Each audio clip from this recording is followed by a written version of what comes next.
So good afternoon. Happy Tuesday. It's also National Puppy Day. So that's like the brand new fact of the day. Hello, everybody, and welcome to our live session today.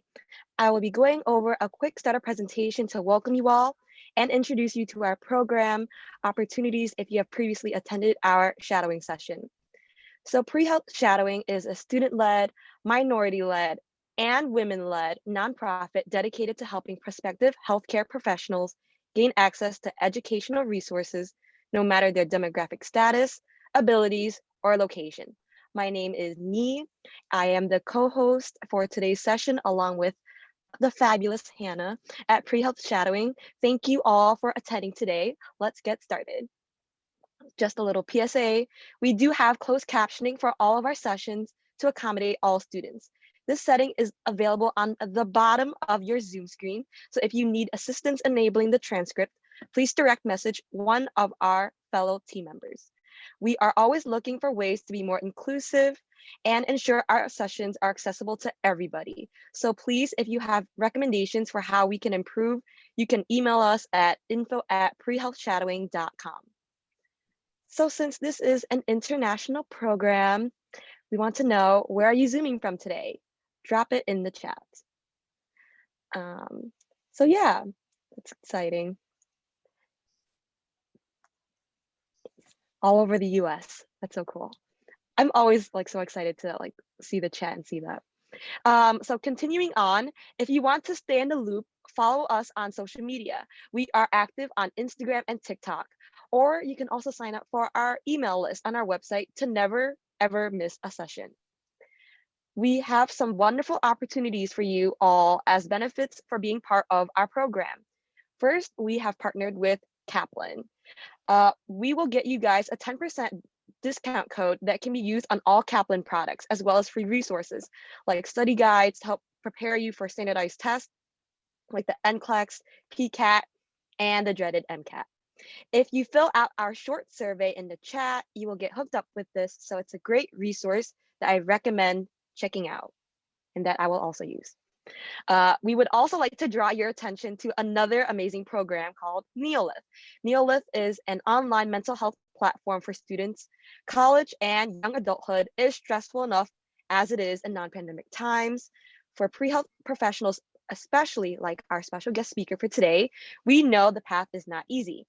That's why we have partnered with Neolith to get you guys free access to their services if you use the link in the chat or enter the code pre-health when signing up. That's again, pre-health. Mask for Mask is an amazing women-led organization that donates 4 masks for every 4 masks sold. These go to people in need during the COVID-19 pandemic, those in the homeless community, healthcare workers without proper PPE, and others who are struggling to stay safe. With our discount code PHS15, you can get 15% off your order. If you buy through this method, Pre-Health Shadowing will also get 10% of the proceeds. Again, 10%, which is amazing because we are a nonprofit that runs solely off of the support and work of our students. And if you want to play a bigger part in supporting PHS, we would love for you to join our network of student volunteers and team members like myself.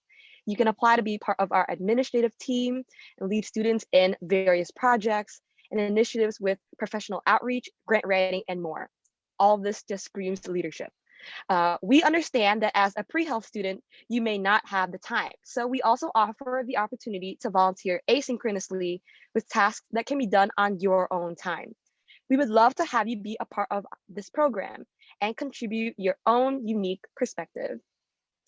Not forgetting you young high school students, if you are a high school student and want to get involved, we are starting a program called the High School Training for PHS, or the HTP, which allows you to connect with college pre-health programs, get involved in fundraising for PHS, and organize resources for other high school students interested in medicine through pre-health shadowing. So the future of medicine is looking pretty great. We want to recognize the hard work of all of our students in the program. So if you are interested in getting published, you can submit essays, reflections, research papers, and reviews to our editor-in-chief through the link dropped in the chat to have your work on our website. This will look great on CVs, applications, resumes, and your English teacher. So take advantage of this. Part of our mission at PHS is to promote diversity. And in order to do this, we have launched an initiative to have monthly panels to celebrate different demographics in the field of medicine. Some of these upcoming events include an all-female panel for Women's History Month, which is this weekend, get excited, a COVID-19 roundtable, and an international student forum. If you have a mentor, professor, or professional who has inspired you and think to contribute to these conversations, nominate them today using the link in the chat. If you can, we also humbly ask that you donate to our program. As I have said, pre-health shadowing is completely student run, and we are working around the clock to keep this free and accessible to everybody. Unfortunately, Zoom and our pre-health shadowing website are not free, so any contribution you can give would be greatly appreciated. If you're not financially able, we request you send this link to someone you think can to continue to support those who cannot afford similar opportunities. Throughout the session today, we encourage you to drop any questions you have for the speaker in the chat or use the raise hand function in order to ask the question yourself. Our team members will be making note of these to be asked in the latter half of the session.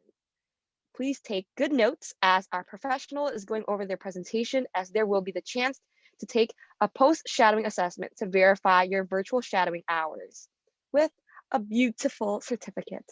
More information will be available on this at the end of the session, so stay tuned. Last but not least, if you can, we request for you to turn your cameras on. This is by no means any obligation, as we are respectful of different circumstances, but it does help us feel closer together and feel connected when socially distancing is keeping us apart.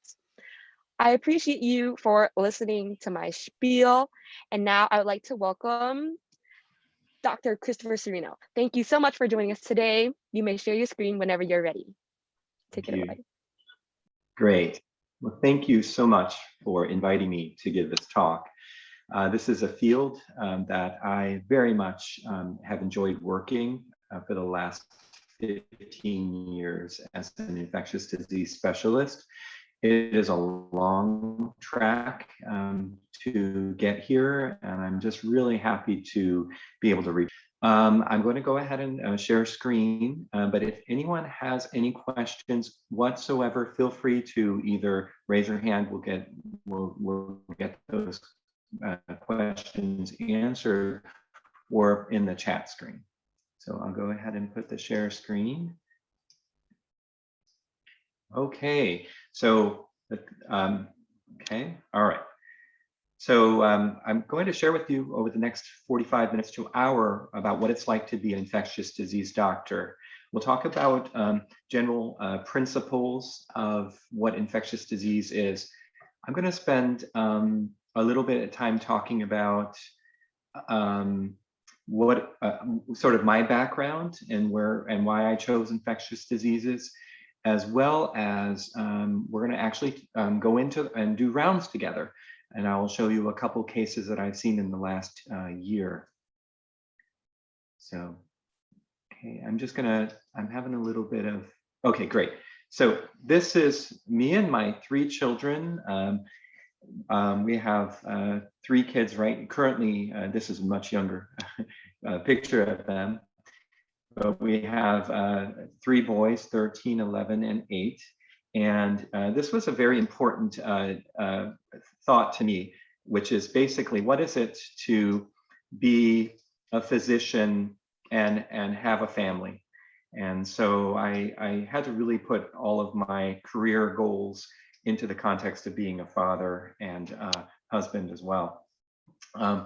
But I'm from Cleveland, Ohio originally. I was raised, my father is from Italy, and there were no physicians in our family. And so I remember growing up as a child, my parents were indoctrinating me with the understanding that I wanted to be a doctor, and then reminding me as I was older that I had always wanted to be a doctor. And so in many ways, it was very natural for me to think about this. I was always interested in science, and And I'll talk to you about how an interest in liberal arts, kind of thinking outside the box is really quite useful in medicine. And so you don't have to be, restricted to being totally science oriented. So we'll talk about this skill set. I had always enjoyed, problem solving as a child, puzzles and things like that. And I think that's an important skill set to have as an infectious disease doctor, as well as being able to communicate. You're going to be basically, this is something I always believe strongly. Osler once said, he's considered the father of modern medicine, once said, listen to your patient. They are telling you what is wrong with them. They're telling you the diagnosis. And so I think communication skills is always something that I go back to when I'm working with patients. I go back to, what exactly was it that they're concerned about? When did this problem actually emerge? And so going back to the history has always been a foundation. And then basic sciences obviously helps too. To be an infectious disease specialist, it requires within the United States 4 years of university to get the prerequisites for pre-medicine, which many of you are doing.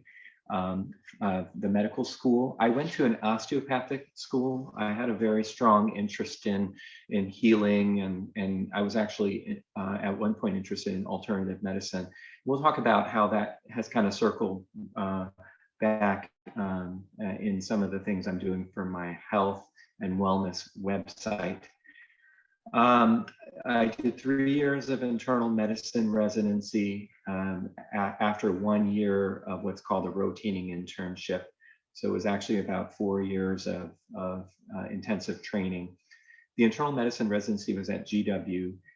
Afterwards, I spent a lot of time working with students for a year in medical education, physical diagnosis, and communication while I was working towards getting my master's in public health, which a lot of infectious disease doctors are doing. And it basically opens your eyes, because a lot of public health has to do with infectious disease prevention. And it's not just antibiotics, it's really health infrastructure, public health infrastructure that really prevent infections. And then you can also pursue additional training in laboratory medicine if you're interested, or other fellowships. What can you do as an infectious disease specialist? So there's that trifecta of academic medicine, which is research, teaching, and then clinical work. In some cases, this could amount to a very mixed week where you're spending, or you're rotating in the clinical realm, where you're doing inpatient consultations, outpatient visits. Then you have some protected time doing research. And some of these are clinical studies. Some of these may be bench and basic sciences study. And then finally, there's teaching wrapped into that trifecta.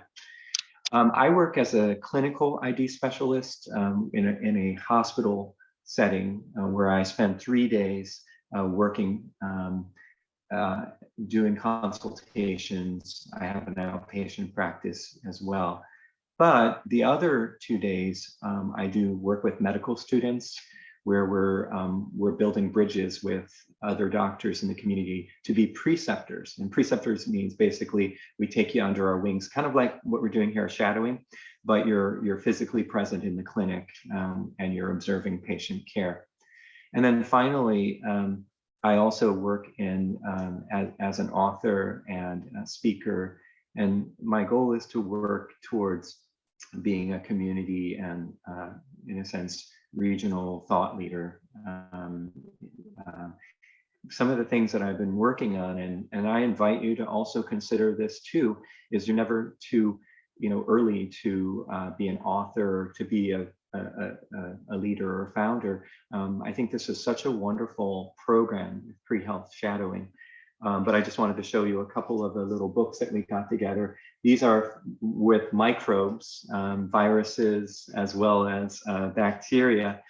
And I have a couple, I call them children's books in quotes, because they're really sort of providing a children's look into, this is an example of Nana after the stroke. And basically it provides education in children's perspective, a child's perspective of what it's like to live with someone who's had a stroke. And also words of empowerment. And so in many ways, it's for patients as well. So my current schedule is, I discussed, one of the things that I do as an infectious disease practitioner is, so if you have interest in skin, dermatology, surgery, you could potentially pursue either training in fellowship for what we call ID Derm, where you're doing dermatology and infectious disease. There's a great overlap, and I'll go through that with you.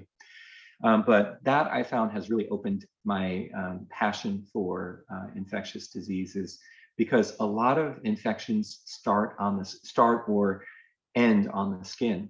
And so there's a great interest to doing that. It also is sort of appealing because it brings the pathology with the practice. And so I do a lot of work with radiology, where I'm reviewing my films on my own, and also with the radiologist. I work with the pathologist, where we're reviewing slides together, and with the microbiology team. So it's a really nice multidisciplinary type practice. And I talked to you about and I'm working on a health book that I think might be useful for students as well. It's called Perspectives in Medicine. Stay tuned for that, hopefully within the next 2 months. I'm going to publish it on Amazon. But basically, it's sort of a open view in understanding what it's like to be a physician. So I think it really is up your alley. One thing that I wanted to mention, and this is sort of my own personal discovery, is what it is to have work-life balance. When I first started, I felt I did an extra year of training, and doing the 2 years of fellowship. It was really draining some of that energy reserve. And what I found is that you should be your best advocate on your work-life balance, because I think when it comes to working with hospital-based practice business, they're basically looking for your outputs. Fortunately, many companies are developing more of a compassionate side in how they work with their employees, but I think you should be your best advocate about making sure your life is balanced with your work. And what your relationships are with other members in your family, in your society. I found that volunteering has also been really helpful in that way. So are there any questions up until, I'm going to start talking about infectious disease now. Are there any questions up until this? Okay, so I see a few. One is, what are the differences between being an infectious disease specialist and an epidemiologist? That's a great question. Being an infectious disease specialist is, in a way, kind of like being a local epidemiologist for the hospital that you work for. However, epidemiologist is really dealing with population, so a large population. And I did spend some time working for a public health department as a consultant, but really epidemiologist is interacting with the lab with reported diseases. So if someone tests positive for syphilis, then they will do a workup to that person with their sexual contacts, and then make sure that everyone gets informed and potentially evaluated and treated. So that's sort of more epidemiologic work. You're dealing with larger numbers, you're dealing with the population. Now, there is an epidemiology track after finishing medical school that one can pursue. It's called the Epidemiologic Investigative Service, EIS, and that is through the CDC. And there is a public health MPH degree associated with that as well.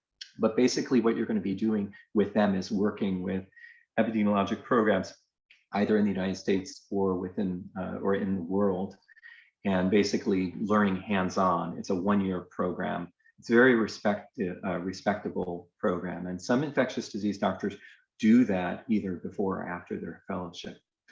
Now, the next question was, what got you inspired? This is from Hannah, to write and publish books about your career. Well, one thing is that part of my work-life balance idea is I really enjoy, I'm passionate about my career, but I also like the idea, a lot of times when you work as a physician, and this is another thing to think about, is your performance as a physician, patient to patient, can sometimes require a little bit of thinking outside of the box, because you're asked to work long hours, and sometimes that includes working on electronic health records.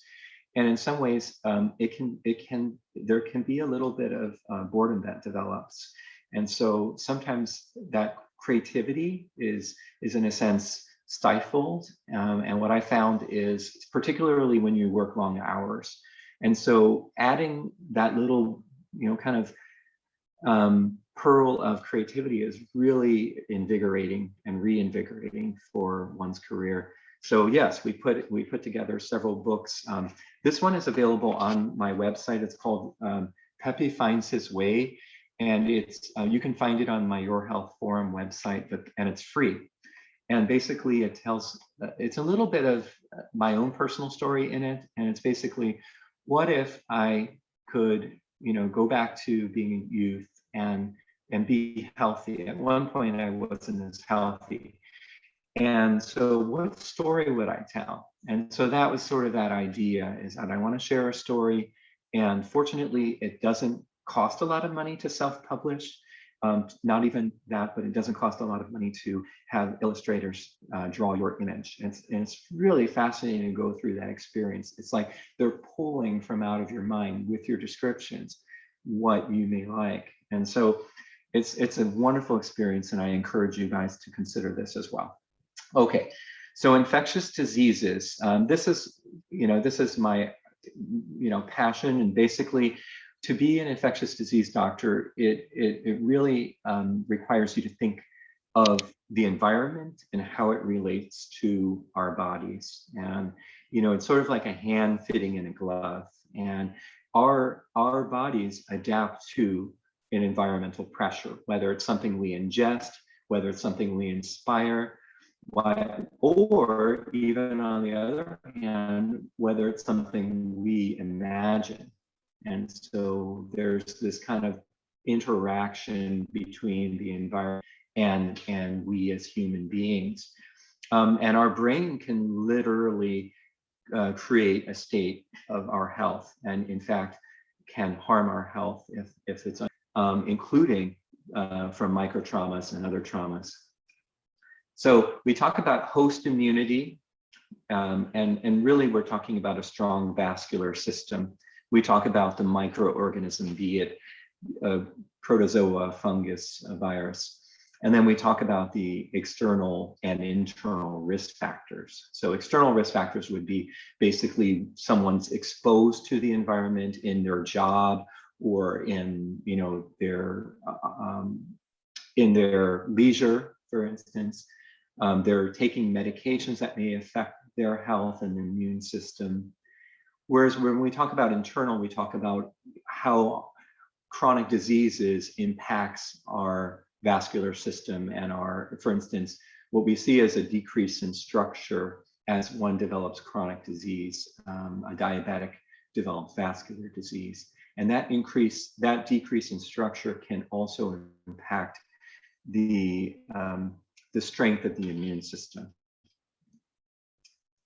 So we'll move on to the next slide. So these are a couple take-home points about infections in human host. Most infections are attributable to normal flora in the wrong place. And so most of the infections I see in the hospital are patients who've had surgery and then get an operative post-op infection, patients that have abscesses. We are covered with staph and strep on our skin and in our mucosal membranes. But when there's an injury, such as with dry skin, shaving. A person then can develop an infection with staph, an abscess, for instance. Some infections are acquired from the environment, such as through natural reservoirs. Unfortunately, this is a result. We're in a pandemic now, which is a result of an organism that was zoonotically spread, that is spread from an animal to the human being, that eventually passed it to, more than 3 million people, if we can estimate. It's probably much larger than that, in fact. So the idea here is that we can also spread from person to person too. So, disease is spread through our respiratory droplets, through our secretions, and these are known as communicable diseases. There's often a risk factor that is behind why a person becomes infected. I remember I was at a conference, and someone was talking about pneumonia, and there was kind of a mystery to that. This patient just got pneumonia, and I asked, what were the risk factors to that? And he stated, well, it's really true. You can get pneumonia without identifiable risk factors. And I want to just continue to instill that is it because we still have a lack of understanding to those risk factors, that they're unidentifiable. And so I think my understanding about infectious disease is or a risk factor, and it may not be completely apparent. We talk about, why do people get severe COVID-19 have a much higher risk of getting severe COVID-19? What we see in that case is that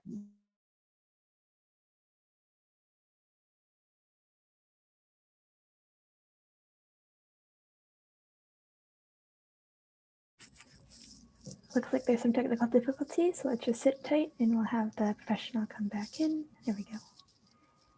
Hi, Dr. Cirino.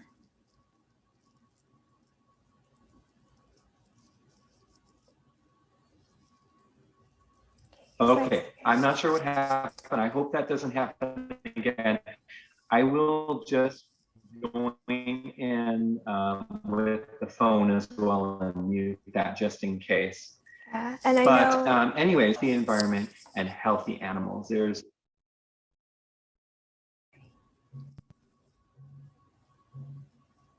Dr. Cirino, I know it's not ideal, but you might also want to try turning off your video. It might help with the internet bandwidth to be a little stronger.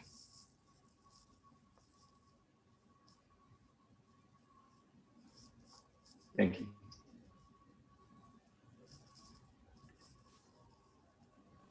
Okay.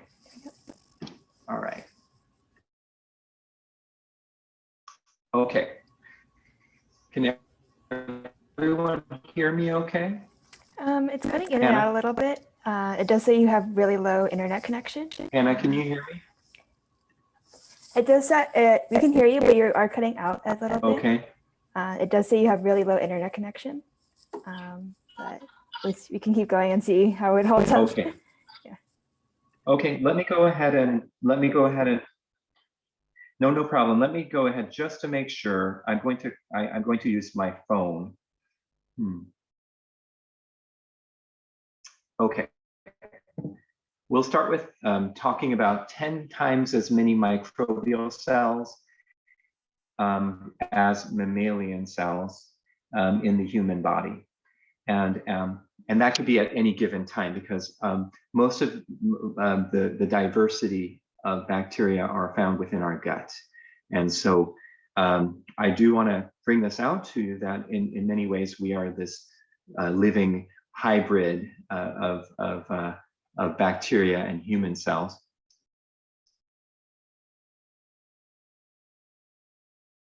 Okay. Okay, great. There was another question. I'm going to hold off on that question for a moment. It was about being a DO and also about using OMT. And we'll talk about that a little bit later. This is just an example of some of the bacteria that we see all through our body, within our skin. There are multiple types of bacteria that we see, including staph and strep. Within the lining of our intestine, which is the most bacterial diverse part of our body, we see multiple bacteria. And so, as I was saying before, sometimes when we'll see an infection, it's often that the bacteria is introduced into an area where it shouldn't be. And so a lot of these infections occur after surgery or after an injury. We'll talk about a couple things, and one is that most bacteria that are on our skin or within our body don't cause much harm otherwise. This is this idea of mutualism or commensalism. Now, when we acquire a bacteria, or in this case, this is a protozoa known as Giardia, from the environment, it causes harm to us. It causes an infection, and it leads to another term, parasitism. And this is an example of how to look at mutualism, which is basically mutually beneficial, commensalism, which is basically each party is doing their own thing without causing harm, and then parasitism. So these are some of the internal risk factors that we see. And I want to just bring this up to you about the fact that these are all based on chronic diseases that occur in our body, or the lack of our spleen, for instance, which leads to an impairment in how our body processes foreign antigen. And then nutritional status is also a very important factor for immune system. And so I'm going to move on a little bit, because I think I'm going to go through some pictures here that I thought would be interesting. So I want to move on rounds with an infectious disease doctor. I'm going to go through a few case examples. And what I would do normally on rounds is I would review information pre-rounding, and which is basically reviewing the chart information before I go in to see the patient, reviewing the blood work. And then I would perform my follow-up visits with patients that were previously seen. And then I would do new consultations. I would review radiology, microbiology, and pathology when needed. And then sometimes we'll preserve some time each day for procedures if needed. Now, sometimes in my review with the pathologist, he'll show me some of his interesting cases of the day. This is a sample from the appendix, and I want you to take a look at that. And does anyone have any ideas from some of the coursework that they may have done what this could be?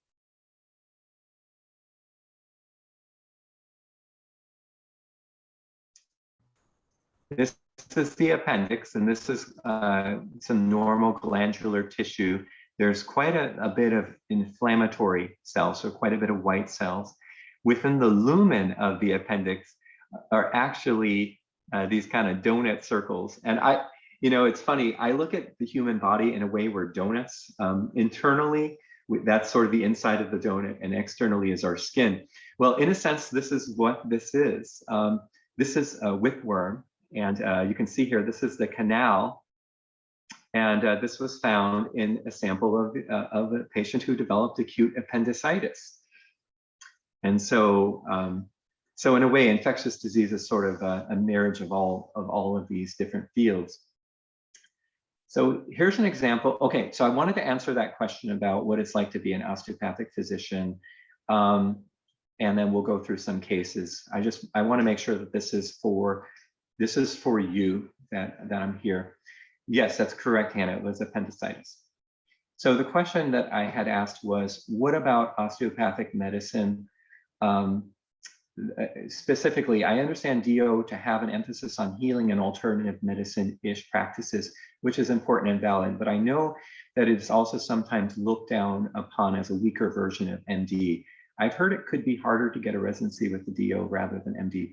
Could you speak to that? Okay, so that's a great question, because I actually had the same exact question myself when I applied to medical schools. I applied to both allopathic and osteopathic medical schools. And one of the things that I finally learned about myself through training was that I had not prepared well for my MCATs.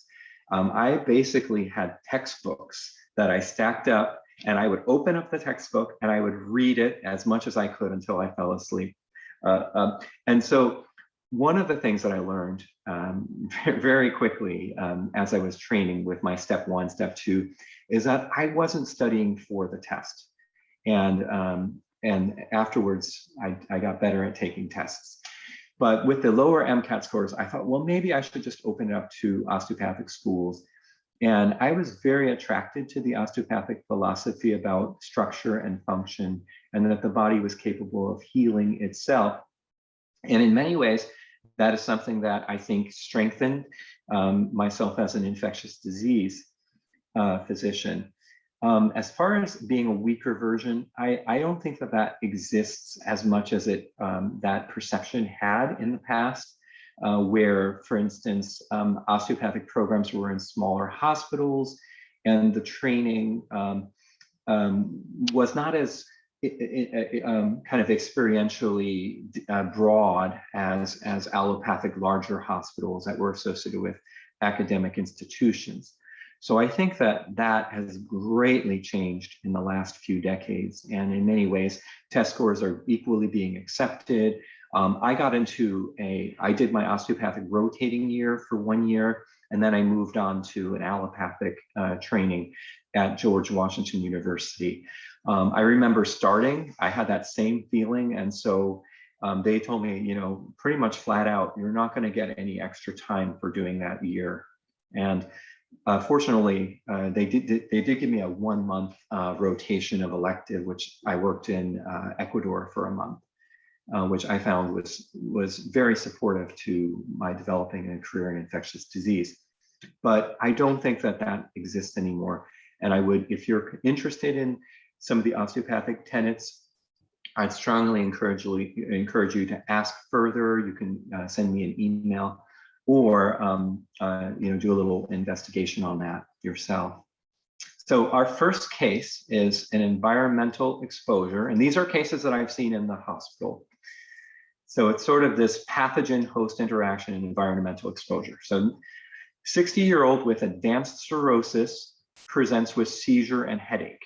And the patient came in with seizure-like activity and was complaining of a severe headache. They were recently diagnosed only a month before with significant alcoholic cirrhosis. They had no idea that they were developing this. The patient is originally from Mexico and had no recent travel. And this patient is being seen in Portland, Oregon.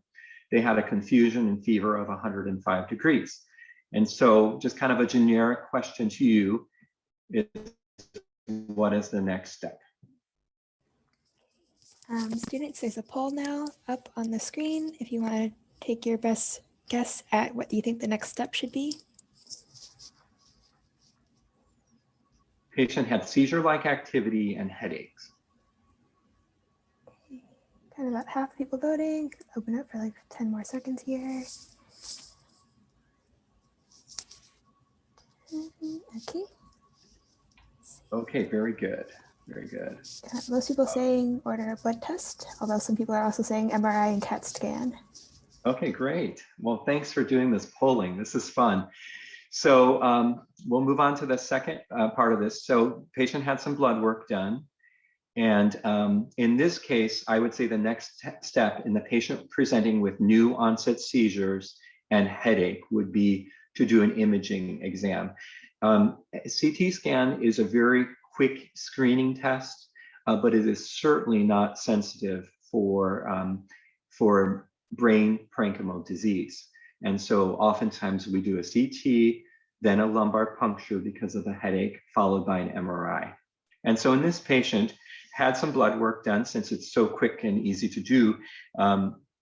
Then they had a lumbar puncture after a CT was performed incidentally, and it was normal, the CT. But the lumbar puncture showed 141 white cells. Normal is 5 or less. So having that amount of white cells is, definitely abnormal. They had 48% polys. Polys are basically cells that occur acutely. And so interestingly enough, they didn't have a lot of acute cells, and it's probably that this patient was having headaches for months when they presented. So this is sort of a chronic headache meningitis. So this is what the CSF culture showed. And I don't know if any of the pre-health students did micro classes. But I will draw your attention to these. These are nucleated cells that have a cell wall. And then this outer lining is a capsule. And you can see this. What do you think the organism may be?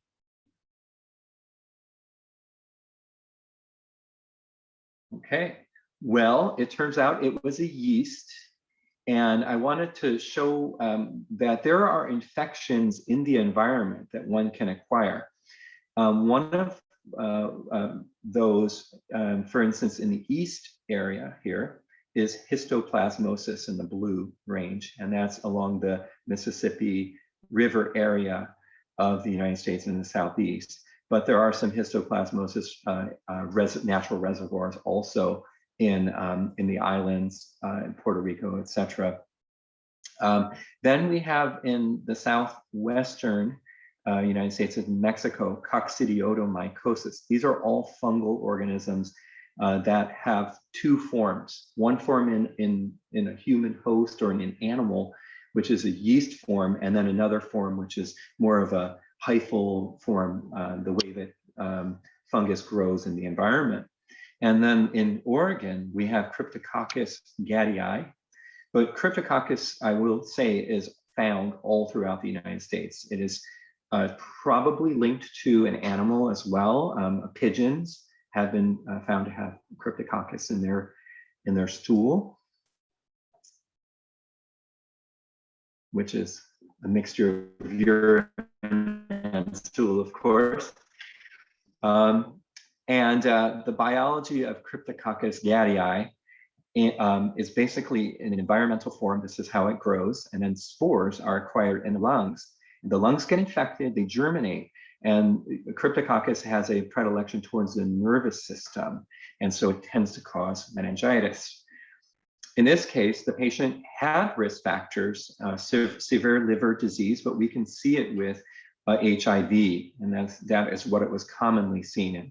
We can also see it in patients who are chronic steroid therapy and neutropenic, which means they have a very low white count because of chemotherapy, for instance.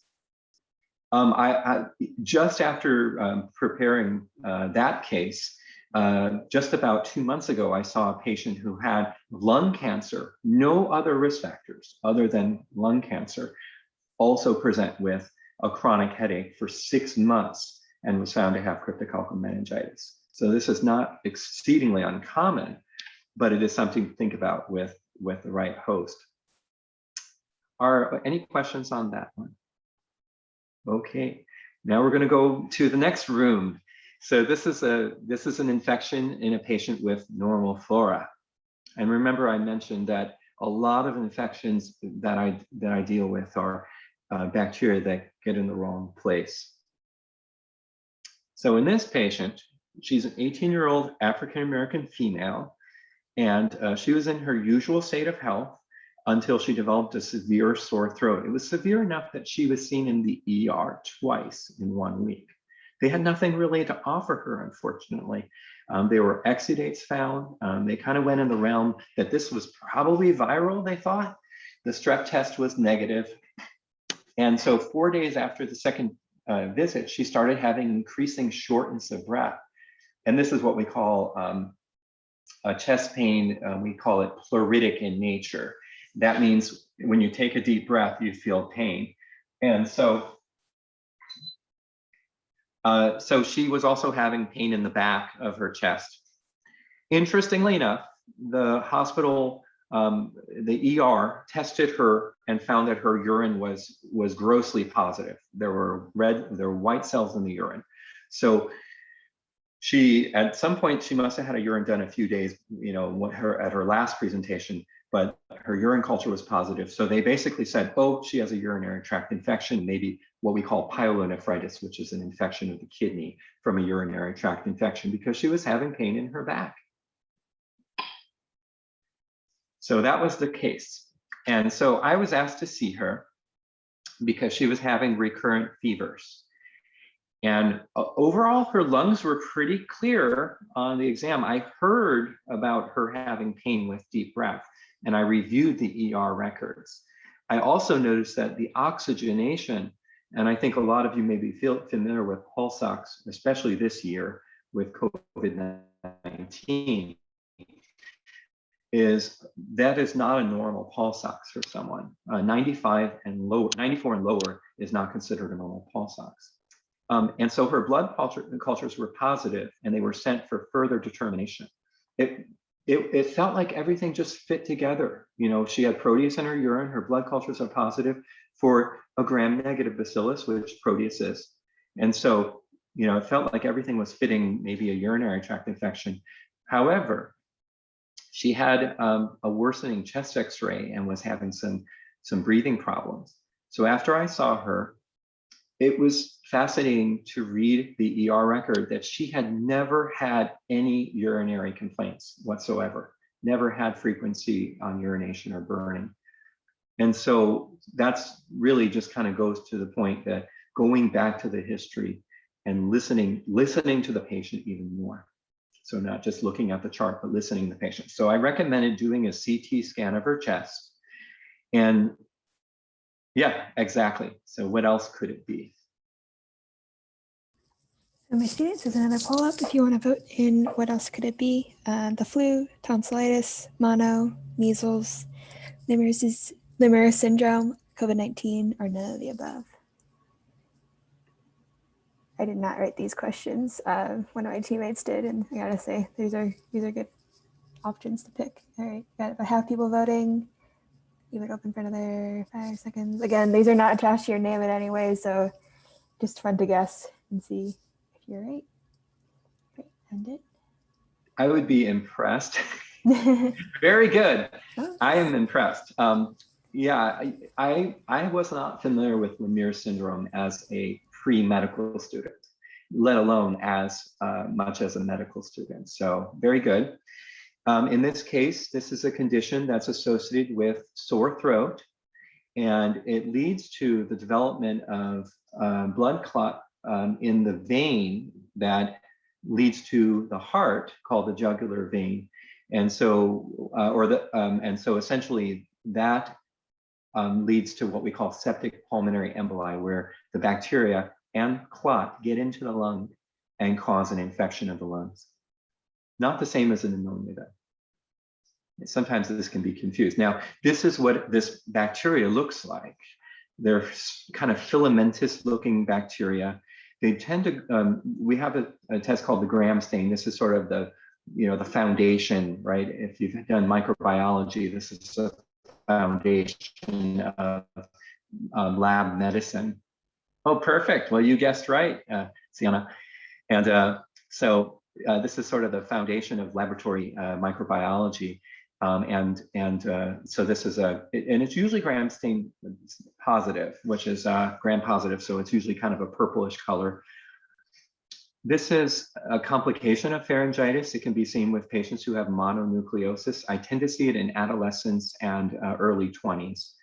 Neck pain, sore throat, and pain within the chest. It's an infection causing clots to the internal jugular vein, and it's caused by Fusobacterium. I showed you what it looked like. And we treat with a penicillin-based agent for several weeks. Okay, and the final case I'm going to talk about is normal flora after trauma. And so now we have a 35-year-old. Unfortunately, where I work in Portland, we see a lot of IV drug use. And it is just a very challenging behavioral cycle to break. And so I have seen patients come in after getting heart surgery, relapsing on IV drug use and coming in with another infected heart valve. So in this case, we have a 35-year-old female, IV drug abuse history, recent abscesses of her left arm injection site, which was self-managed. So she apparently got a needle and just kind of poked at it and managed it herself. She presents with 2 weeks of fever, chills, and night sweats, and noticed increasing respiratory distress when she went into the hospital. Her temperature was 102.5, had a high pulse, another situation where that's not a normal pulse ox, and she was breathing rapidly. She had a murmur, which is a turbulent sound that we hear on the chest, and sometimes you can kind of determine where it's coming from.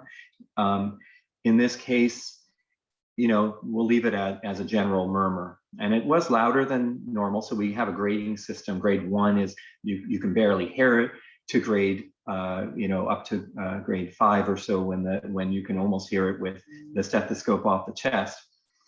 She had scatterbronchi heard, particularly at the bases. And what I mean by that is you can hear sort of this kind of sound of the lungs, that there's resistance. It's not a clear sound, which it should be. She had some skin findings. I think these, I don't know if these are ones I took off the internet. No, I think these are mine.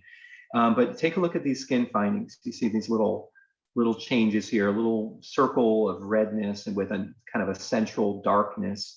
And I want you to think about that.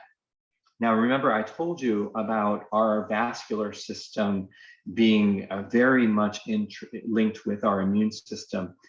If you were to imagine our system, if we were to take our 2 millimeters or so of our skin off that define people's skin color, and to some people, and I don't believe that there is such thing as race, if we were to take that off, we are all the same. And we're basically, we would have basically a red coloring of our tissue, because we are a vascular system. You know, our body is intimately tied with our vascular system. And why? Of course, we need to get oxygen to every cell. And so, so it requires that. Now, take a look here at this nail. This is a nail bed, and you can see this sort of purple projection here. What does anyone know what that represents? Okay, great. We've got a little reaction here in the chat box. Yes, it's under the nail. Okay, Hannah mentioned a blood clot. And the answer to that is that it is similar to a blood clot, but in this case, it's from an infection. And so we call that splinter hemorrhage. Now, you can get a splinter hemorrhage if you accidentally hammer your thumb. So you can get bleeding within the nail. And so essentially what this is actually more of a bleed rather than a clot. Essentially what it is a bacteria kind of gets showered into our vascular system, and then it meets the end part of our vascular system, which tends to be our fingers and toes, but it can be on our skin, it could be in our eyes, and so this is called a splinter hemorrhage. Here are some other lesions, and you can see these are more inflammatory in nature rather than infectious. Like the first one I showed you, these are infectious. And so, and then we did an image of her chest because she was having chest pain, and you can see these are cavities. These are cavities. This is a two-dimensional view, but when you're scanning through the CT scan, you can get a better flavor of it three-dimensionally with other views. We have coronal, sagittal, and axial views in order to get a three-dimensional image. But these cavities were developed because of septic emboli to the lungs. These are more nodular in nature. These are sort of before the cavity develops as well as that. But these are actually areas where there is no ventilation because they've been basically obliterated by infection. So her echo, which is a heart study where we look at our heart valve, showed what's called a vegetation, which is a growth. And it was actually a large size on the tricuspid valve, which is the valve that feeds the blood, the right side of the heart, which feeds the blood to the lungs to get oxygenated. and her blood cultures were positive for Staph aureus. And in fact, she had an abscess at the same time that was incised and drained that I did at the bedside for her. So I'll give you a brief description of endocarditis. Basically, it's sort of the consummate type of infection that involves our bloodstream. This is an infection that starts on the skin typically, or it can sometimes enter through our dentition if we have poor dentition, cavities, etc. Those are the main things, but sometimes procedures can bring the bacteria in the skin as well. There were a couple other questions. Oh, okay. There was a question by Astor about different skin discolorations or lesions varying among skin tones. Can they present differently? That's a very good question. The darker the skin is, and realize that this is a natural reaction to sort of an evolution of having more melanocytes. And so the darker the skin is, particularly, there are different skin types, skin type 1, 2, 3, 4, and 5, and the darker it is, we often see an injury cause hyperpigmentation, and that's called post-inflammatory hyperpigmentation. So sometimes we can see, if you get a cut or a little bruise, that skin will get darker. And that's what it looks like. There are books now that are available to evaluate in wounds or injuries and other skin diseases in various skin tones. Anyways, it's a little off the topic for now, but thank you for asking that question. Wow, another question by Anthony was about how climate change has affected the spread of pathogens that you've seen in the hospital. Wow, I don't know if I can answer that question completely. What I would say is I always look at the big picture of things and what we're seeing because of my interest in public health. And what we're seeing is that we have, I'll give you an example, vector-borne diseases. We have the vector in southeastern United States, for instance, the Aedes mosquito, already present. And so with global warming and the climate change, sometimes there's a potential that these diseases can become introduced in the community and then be spread by the vector that otherwise is already present.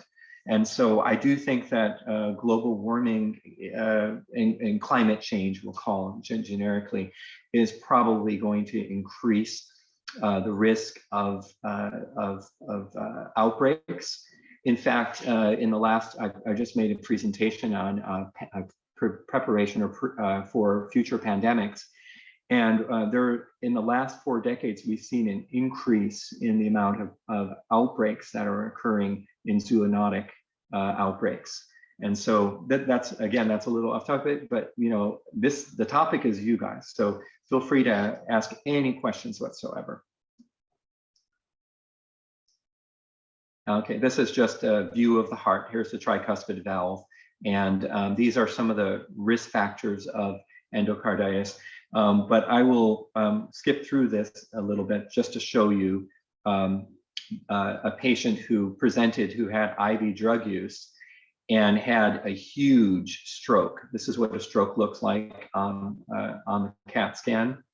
Huge stroke. And I wanted to show you this because the patient also had endocarditis.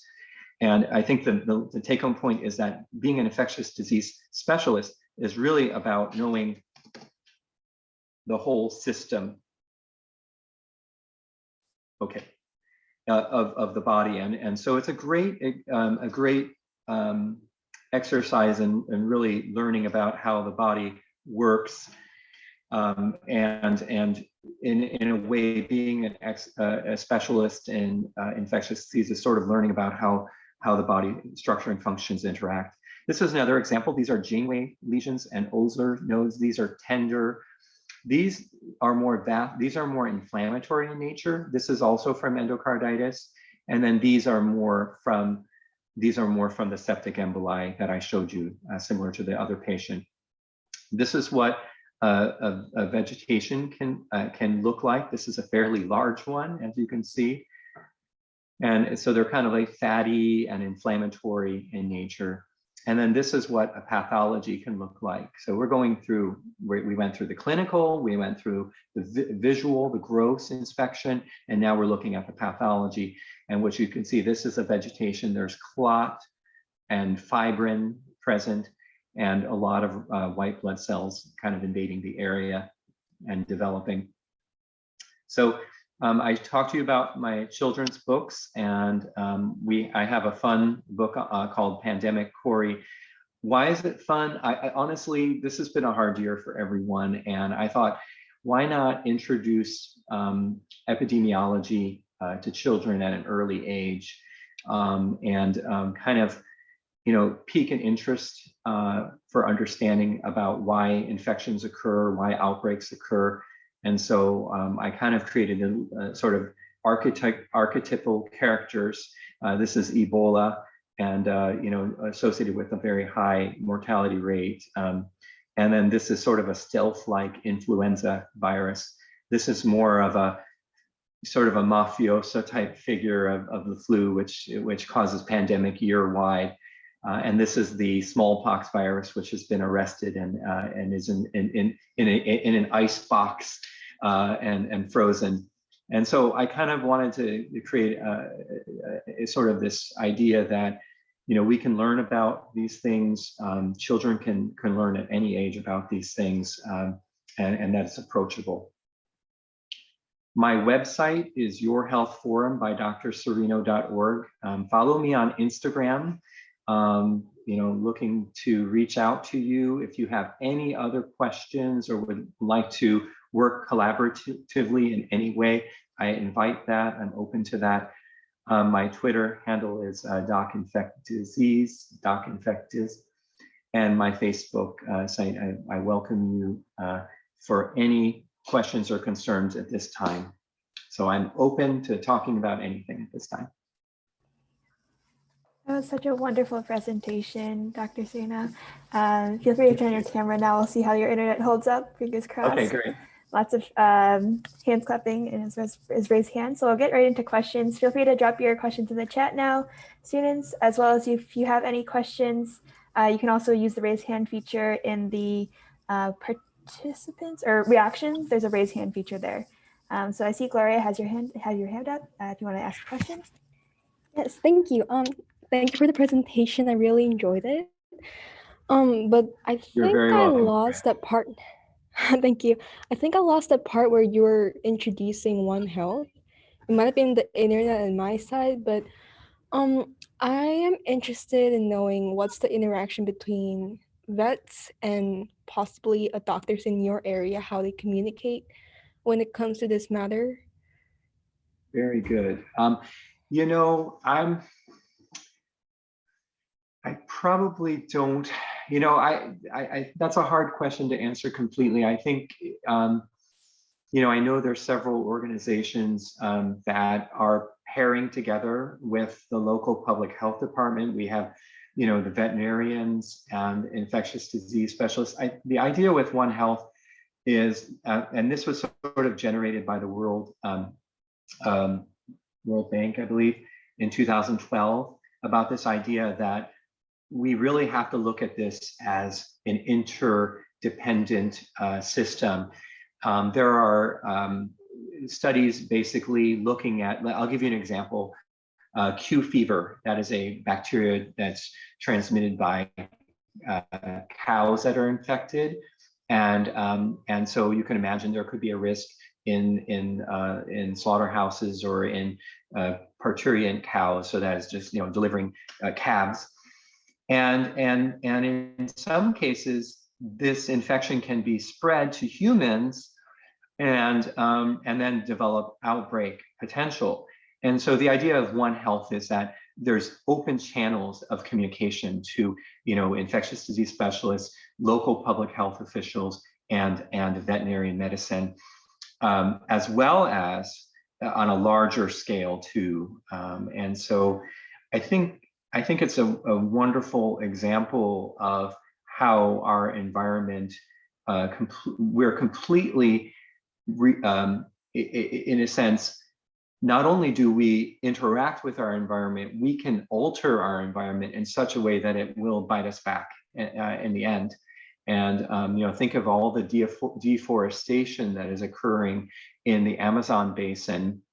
I read that in Brazil, even though pandemic occurred, it led to less policing of deforestation. So they actually were able to take more forests out.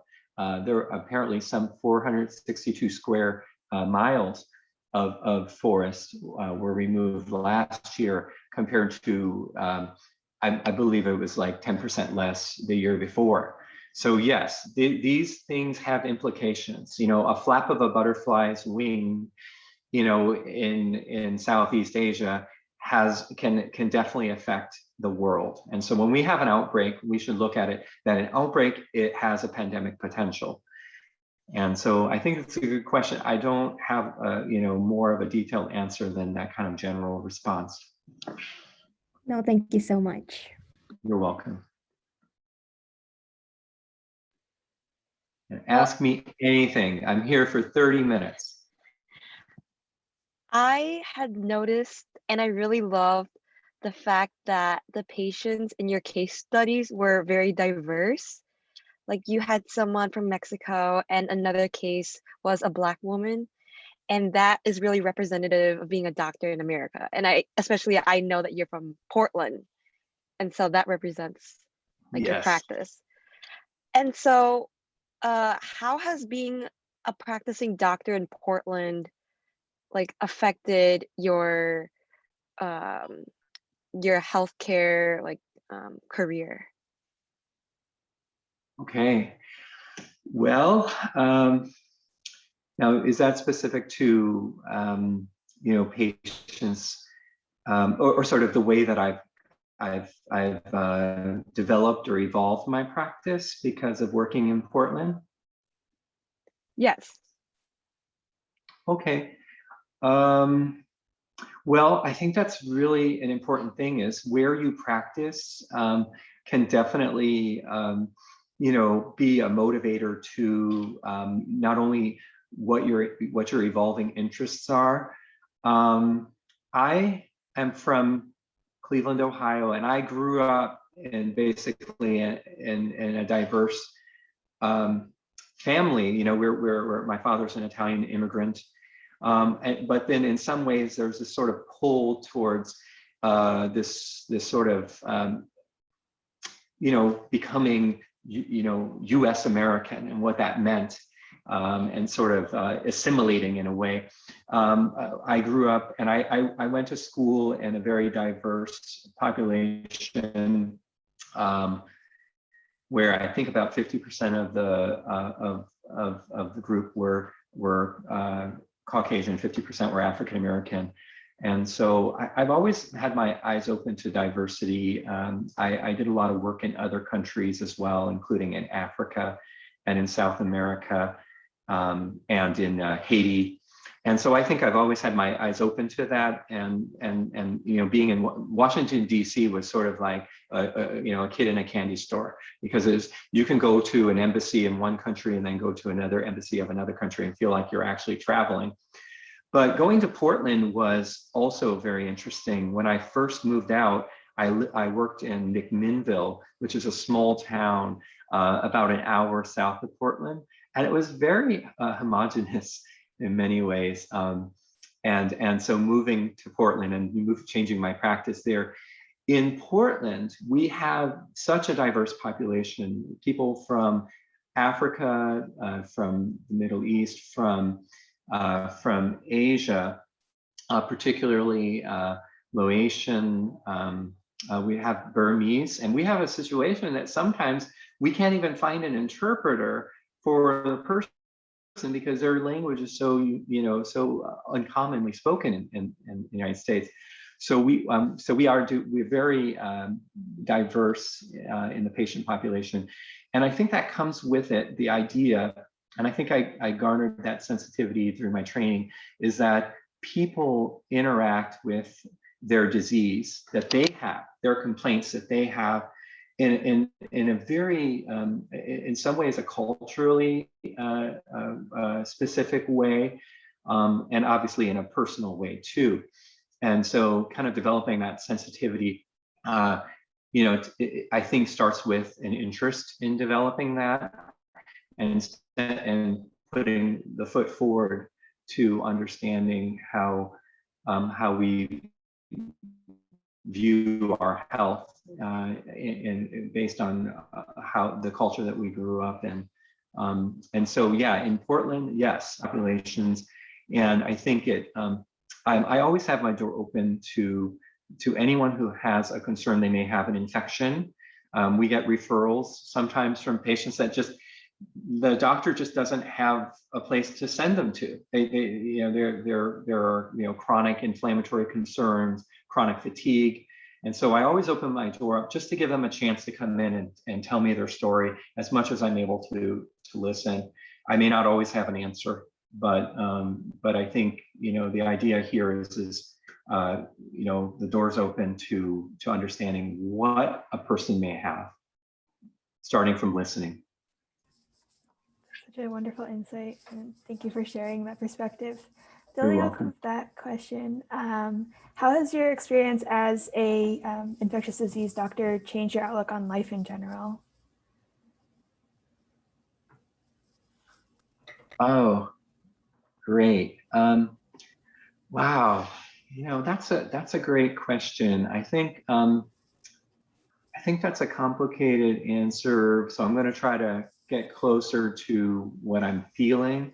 And it's basically, as an infectious disease doctor, you know, I really see a lot of people almost showing their, you know, kind of this, you know, trauma sometimes, and I want to just really support the fact that it helped me to kind of realize some of those experiences I had growing up. And sort of in some ways, every human being must face some form of stressor in their life.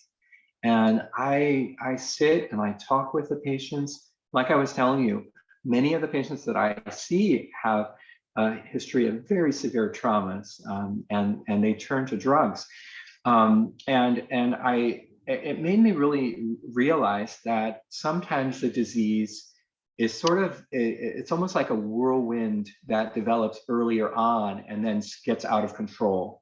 And so I think of the idea, and I see patients, like I had a patient who was 576 pounds that had an infection in their under their inner groin area, underside, that they couldn't see. And I think to myself is, you know, how did this disease occur, and what led this to get out of, you know, that kind of control that, and some of it is that in a way, when we develop within an environment is just totally key. You know, we think of infectious diseases as being, oh, it's, you know, because a person caused that to themselves if they're injection drug users, or because they have a predisposing factor. But environment is a huge factor in our health. And so some of these people grow up in a broken environment where they learned that abuse was the norm. And so sometimes what happens is the brain develops this kind of behavioral response. And in a very warm and open environment, sometimes it leads to resilience when we have a trauma to us. Other times in not so warm and more traumatic environment, it leads to sort of a maladaptive behavioral cycle. And I see that as an infectious disease doctor. And so I speak with patients and they tell me oftentimes there's abuse, there's physical violence or sexual trauma that lead to, you know, ultimately a cycle. And I think some of those cycles may be neurotransmitter guided, where, you know, there's a higher dopamine, there's a higher serotonin in these kind of extreme behaviors, and then there's a dopamine deficiency and a greater craving. And I think that sometimes sets up these behavioral cycles. So I think as an ID doctor, it really is kind of an open pathway to understanding how our brains interact with our environment and how our environment interacts with our brains in a way. And so, so I think we can't divorce our environment from the people that we are and the people that we wish to become. Yeah, I'm definitely going and to I talk about it in my book, Peppy, in a way, I'm definitely going to invest in your books. And yeah, the Peppy one is free. Your answers are really great, Thank so you. I can get a feel of how your writing is. You'll like inspire the next generation of doctors. Well, like leading up to that, I really think it's about looking at. Yeah, go ahead. Yeah, go ahead. An audience member has just actually asked about your book, Pepe Finds His Way. You had mentioned in the beginning that Pepe Finds His Way deals with someone going back to their youth as a healthier person. So does that come from personal experiences as your inspiration? Yes, yeah. Very good. Yeah. So I grew up, there was a lot of strain in our family. We sort of interpret what that means to us. And I think I took a lot of that onto me. And I think it might have fueled, me getting overweight, for instance. And there was a point where, and it was definitely enough that I didn't feel, good about myself. And I had some aches and pains. And so I thought, when I was 30, it was just this amazing epiphany that I had in life. Behavior change is one of the hardest things in our life, because essentially we all develop some form of cycling. In a way, we develop our behaviors are sense things that we grasp onto as what is our norm. And so in a way, life is an addictive stage. Our behaviors that we choose are sort of like the term addiction always. I think another way of saying it's sort of a cycle. So I thought about when I was 30, I just got married, and I finished my training. I was 31. I finished my training, and there was just a lot of joy and a lot of happiness developing in me. And my mother was grappling with diabetes and her own. And I thought to myself, as a medical student, and you will see this as a resident as well, is that these pharmaceutical companies, they will deliver, American Chinese food. And I say it that way because I don't think this is healthy as real Chinese food, but it's the breaded food and all of that, pizza, and you can't help but sometimes enjoy that food. And I developed a bit of a weight problem. And so with all of these things in mind, all I did was I started taking a step further, where I said, at this point, taking less of the food I like isn't doing it. So I started adding in foods that I didn't necessarily like. And I literally started adding spinach and arugula. And I remember there were a time when I actually pinched my nose shut just to eat these foods.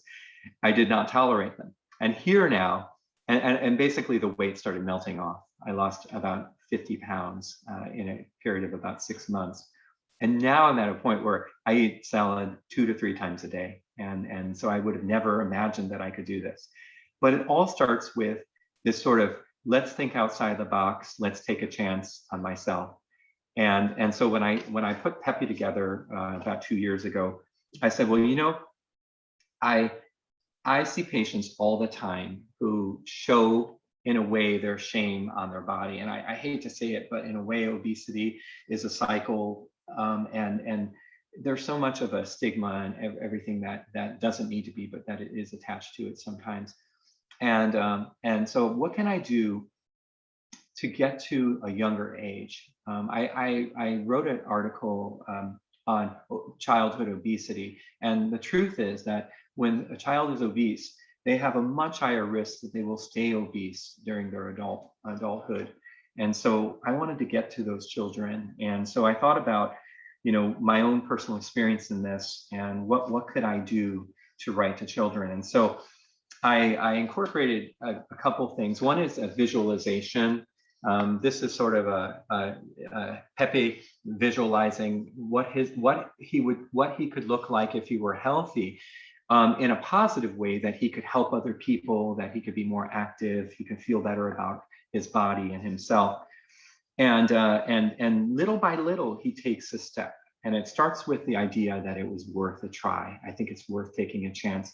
And he was in a good family setting to make those to take those chances. He learned a little bit, and little by little, and this is something I always had a hard time understanding. I always thought the people that were healthy had strong discipline, and in a way they do, yes. That I didn't have that discipline, but I also learned that discipline comes with discipline comes as you improve, as you make those changes. Little by little, the discipline increases. And so ultimately the concept of my understanding it and my health model is that we all have these behavioral cycles, and that includes how we relate to people. What foods we go to when we're stressed, what behaviors we do when we're stressed, and the idea here is it takes that initiative in looking at our health as a Rubik's Cube in a way. When you try to fix one side, you're ultimately going to affect all the other sides, and you really can't solve the puzzle. Our body and our brain are the very nature of who we are is totally wrapped together. And so a healthy body often entails a healthy brain, a healthy mind. And although people who have health struggles, and some of which we inherit in some ways, and some of which we develop as we grow, it affects all levels of our body, including our brain. That's such a cool analogy with the brain and the body being puzzle pieces, and that really resonated with me, and I can imagine it resonates really well with children too. Yeah. We're almost out of time here, so as we wrap up, is there any final advice that you'd like to leave us pre-health students? Okay. Wow. Now, when I just want to make sure with the pre-health, does that mean people are in various directions and looking in health, like a PA or doctor, therapist, or different things? Yes, you got that right. Yes. Great. So yeah, so my general statement would be, when you look back, okay, when you were a child, there was this joy that you had in certain things. That it could be, going outside for a hike. It could be playing with your siblings. That joy is your guide, I think, to what that career development may be for you. And what I mean to say is that in things in society, a lot of things, even me growing up, basically society asks you to conform. It asks you to conform to be this type of doctor, right? To pass this type of test. And yes, I think it's important to have those standards and meet those standards. But I think deep inside you, there is that individual creativity. And I think it is that spirit that you should continue to nurture and to engender as you go along, because what that spirit is going to do is it's going to continue to fuel you. We live on we have a fight and flight response, and essentially that fight and flight response is triggered by hormones like cortisol and neurotransmitters like norepinephrine, epinephrine. And essentially what it does is it tries to protect us.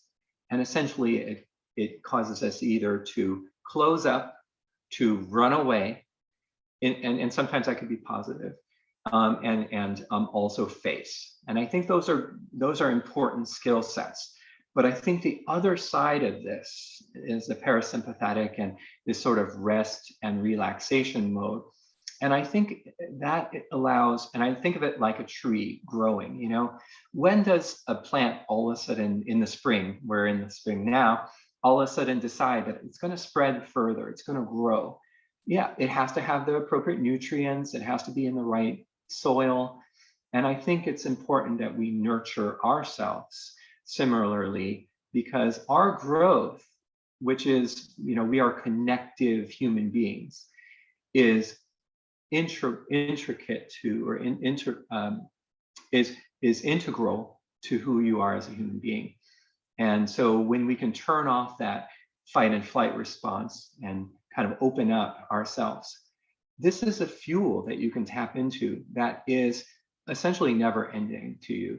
And so I want to encourage you, I want to invite you, I want to challenge you in your work and in your training to continue to keep yourselves open to that inner love that you have. And it takes basically a little bit of trust and a little bit of love and opening to other people, telling people about your goals, writing your goals down, and really just trying to pursue them, as opposed to let the business of medicine, kind of trap you into working 10-hour days and, staying at home. I had to do this at some point, working on the computer for 2 hours a night. I broke free of that in a way, and I cultivated my own career. So you don't have to do, always what, the business of medicine is asking you to do. So I encourage you and I invite you to that. Like you were saying throughout the presentation, listen to your patients, they'll tell you what you want. If we listen to ourselves, we'll also tell ourselves what we want. I very much believe that. Thank you so much for sharing that advice, and also for just the presentation in general. We learned a lot here today. The case studies that you presented were also very lovely and gave us a lot of insight into the ID field. I'm also going to put your socials in the chat one more time. I'm sorry we didn't get a chance to go through all the questions today. If you do have more questions, feel free to take Dr. Cirino up on his offer, reach out to him on his website, Instagram or Twitter or Facebook. Yeah. Please don't hesitate to reach out to me. I'd be happy to actually have a personal discussion. We can talk for 15-20 minutes about what your career interests are. And I work with medical students too. So my goal is really not, to kind of convince everyone to be an infectious disease doctor, but really to find where that path is for you. And remember, being a doctor is awesome.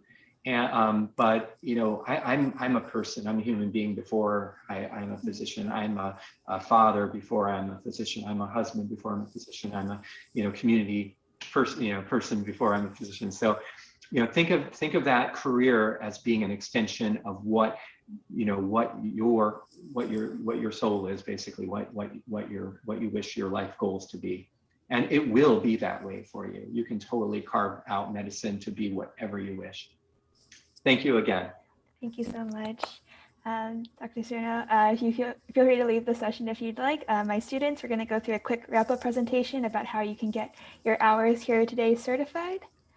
So let's get into it. Again, thank you so much for all joining us for this presentation.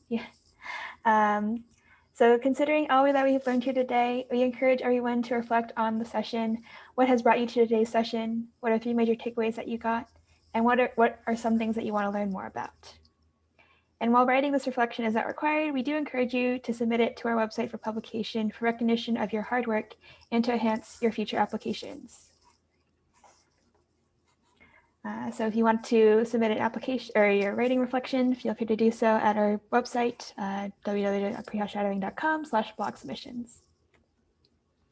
If again, you are interested in learning more about prehealth shadowing and getting more involved, we encourage you to visit our website where you can become an asynchronous volunteer to get certified hours through professional nomination, social media outreach, grant writing, you name it. There's a lot of opportunities there. We are also accepting team member applications if you want to take a larger role in leading projects and initiatives and be up here with us leading live sessions. Once again, we are asking humbly if you're financially able to please donate $1, $3, $5, whatever you're able to. Sending a few dollars via Venmo or PayPal, it helps a lot to keep our program up and running and free for so many students around the world. So if you're able to, or if you're not able to, send this link to 10 of your family friends to help support our pre-health journeys. And now for the part we've all been waiting for, earning our verified certificate for shadowing hours here today. So the first thing you're going to do is go onto our website at prehealthshadowing.com.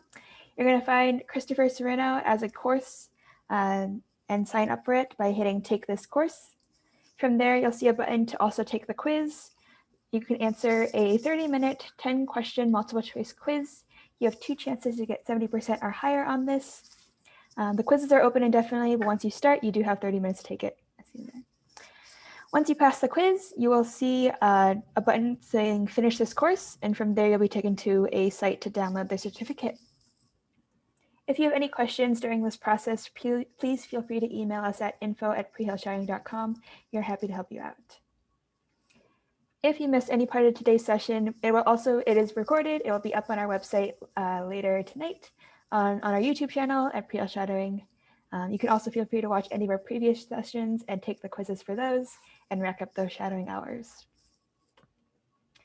Be sure to join us every single weekday for the rest of the weeks up until June. I think we have professionals booked and we're still booking them in the process. So yes, we look forward to seeing you at more sessions. Finally, I want to point out that this weekend we have a Women's History Month panel. We will have several women speaking with us about feminine disparities in healthcare and their perspectives in the medical field. You can sign up today using the link in the chat or scanning this QR code. It is a free it's a free session to hear these wonderful professionals speak. And with that, we have come to the end of today's shadowing session. Please feel free to stick around if you have any questions for myself or my other teammates. We are happy to answer them. This session is officially over. Thank you for joining us today and have a wonderful rest of the day.